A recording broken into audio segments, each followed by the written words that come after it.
Tunku Abdul Jalil dan sekitar 400 orang pengikutnya angkat senjata, bertempur hingga titik darah penghabisan melawan tentara Kekaisaran Jepang.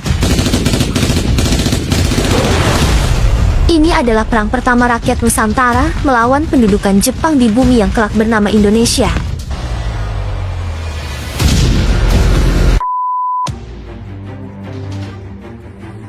Siapa sangka, penjajahan Belanda yang sudah berurat akar di bumi Nusantara diluluh lantakan Jepang hanya dalam tempo 57 hari.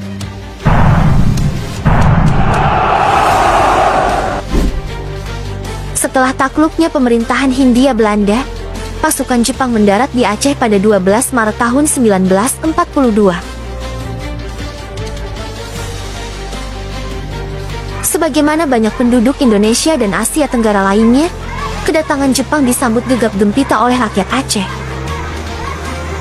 Salah satu kelompok yang bersikap kooperatif terhadap pendudukan Jepang di Aceh adalah Pusat Ulama Seluruh Aceh Pusat. Penerimaan ini tak dapat dipisahkan dari sepak terjang Pusat yang sejak bertahun-tahun silam mencoba melemahkan kekuasaan Belanda yang dicap kafir di bumi Aceh. Selain itu, sebagaimana para pemimpin Indonesia lainnya yang memilih bekerja sama dengan Jepang, Pusat terbius propaganda Jepang saudara tua Asia, sekaligus guna mencegah kekejaman Jepang meledak di bumi Aceh.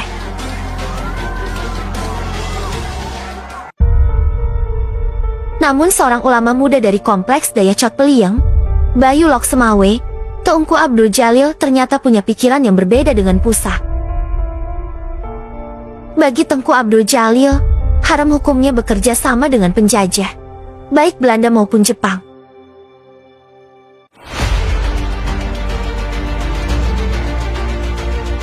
Tunku Abdul Jalil tak kuasa tutup mata ketika Jepang melecehkan akidah umat Islam.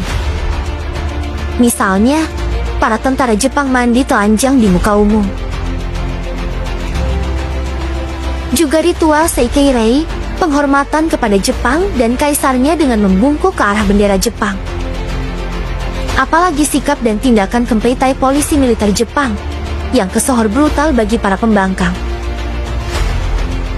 Belum lagi kehidupan rakyat Aceh yang makin menderita, karena seluruh sumber daya yang ada digunakan untuk kepentingan Perang Pasifik.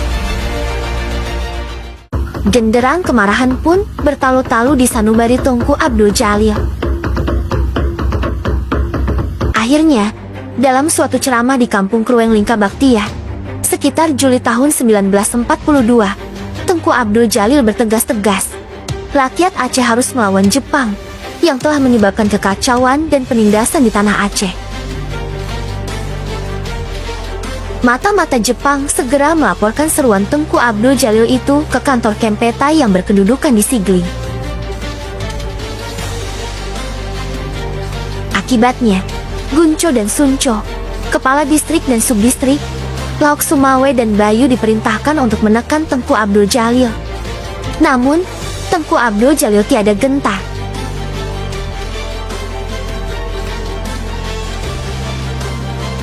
Hubungan dengan Jepang memanas ketika Tunku Abdul Jalil beserta keluarga dan sekitar 400 orang pengikutnya melakukan rapat akbar di kompleks Dayacot Peliem. Dalam pertemuan itu, mereka bersumpah untuk melawan dengan tekad fisabilillah bila tentara Jepang benar-benar datang menyerang. Setelah dilapori tentang pertemuan itu, kecurigaan Kempeitai makin meningkat. Intensitas tekanan Jepang kepada Tunku Abdul Jalil menguat. Ulama itu dipanggil ke kantor Kempeitai secara bertingkat, mulai dari Loksemawe, Sigli, hingga Komandan Kempeitai Aceh. Namun, Tunku Abdul Jalil bergeming. Gagal membujuk melalui pejabat distrik, dilakukan pendekatan melalui Ule Balang dan ulama. Jepang mengutus Ule Balang seperti Teku Mahmud dan Teku Abdul Aziz. Sedangkan ulama yang dikirim Jepang adalah Tunku Haji Hasan Krueng Kaali, guru Tunku Abdul Jalil sendiri. Namun, semua usaha yang dilakukan Jepang berakhir sia-sia. Akhirnya Hayashi, seorang Kempeitai, mendatangi kompleks Dayacot Peliem untuk membujuk Tunku Abdul Jalil. Kedatangan itu menjadi tragedi, Karena Hayashi bersikap kurang ajar, pengawal Tengku Abdul Jalil yang emosi sontak menikam Hayashi dengan tombak. Kejadian itu membuat Jepang marah besar. Jepang mengerahkan pasukan bersenjata lengkap dari Biren, Lok Sukon, dan Lok Semawe. Hari itu, penyerangan tentara Jepang ke Dayacot Peliyeng berlangsung sejak pukul 12.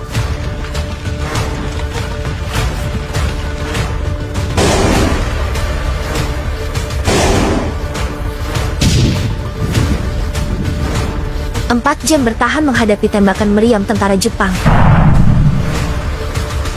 Karena kalah persenjataan, Tengku Abdul Jalil dan pengikutnya memutuskan untuk mundur ke desa Nehen, Merurah Mulia.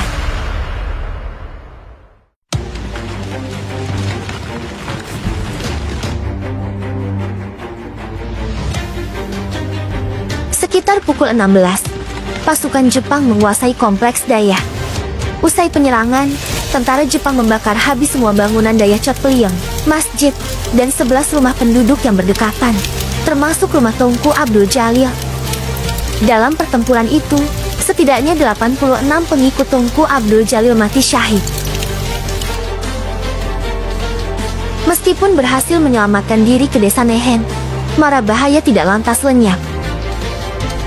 Jepang terus memburu Tengku Abdul Jalil dan pengikutnya. Metode pelacakan tentara Jepang memang luar biasa. Besoknya, pada 8 November tahun 1942, Jepang kembali menggempur posisi Tengku Abdul Jalil.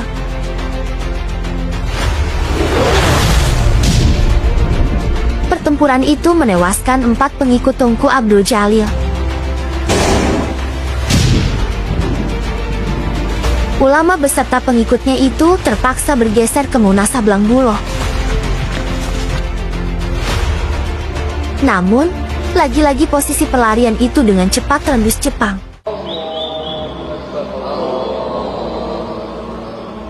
Pada 10 November tahun 1942, sesudah Tengku Abdul Jalil dan pengikutnya melaksanakan salat Jumat, serangan Jepang pun mendera. Kali ini, Jepang menggempur habis-habisan Tengku Abdul Jalil dan pengikutnya.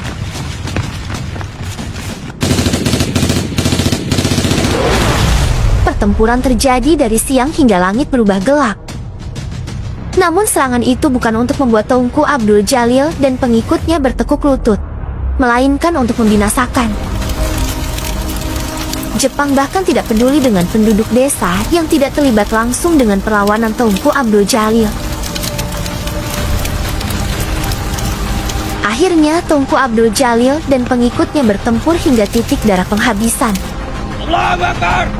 Menjelang azan maghrib berkumandang, Tengku Abdul Jalil dan 12 pengikutnya syahid karena terkena lemparan granat.